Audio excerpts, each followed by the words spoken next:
Pemahaman baru yang saya dapatkan setelah mempelajari konsep reflektivitas adalah um, saya memahami urgensi refleksi dalam kegiatan pembelajaran apapun itu.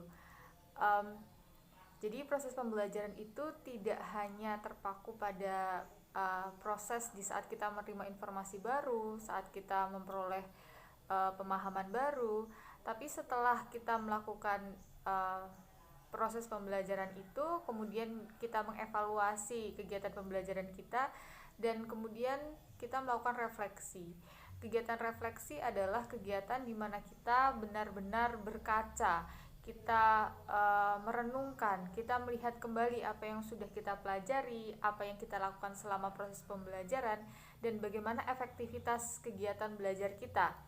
Dan selain itu kita juga mendapatkan umpan balik dari pihak lain, entah itu teman kita, guru kita, uh, atau senior dan sebagainya, dimana data-data dari kegiatan yang kita lakukan dari proses refleksi ini tentunya akan memberikan dampak yang lebih baik untuk kita, dimana kita tahu di mana kekurangan kita, apa yang harus kita lakukan selanjutnya, sehingga diharapkan proses pembelajaran selanjutnya dan juga kegiatan belajar itu bisa berjalan lebih baik ke depannya.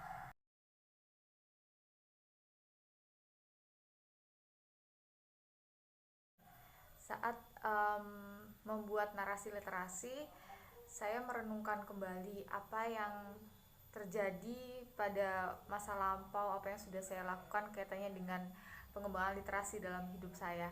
Kemudian saya tulis dan saya baca lagi. Setelah saya membaca tentang tulisan saya, tentang perjalanan literasi dalam hidup saya, ternyata literasi ini benar-benar menuntun saya pada profesi saya yang sekarang, profesi yang ingin saya raih saat ini.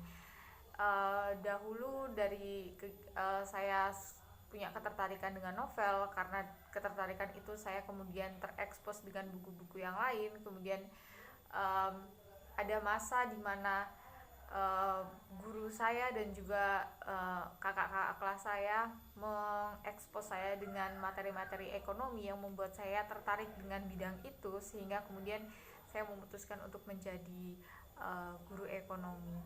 Dan dari situ literasi saya semakin berkembang. Saat ini saya masih suka dengan novel-novel, dengan buku-buku fiksi dan juga buku-buku non-fiksi, terutama yang ada bidangnya dengan ekonomi, bisnis, dan juga pemasaran.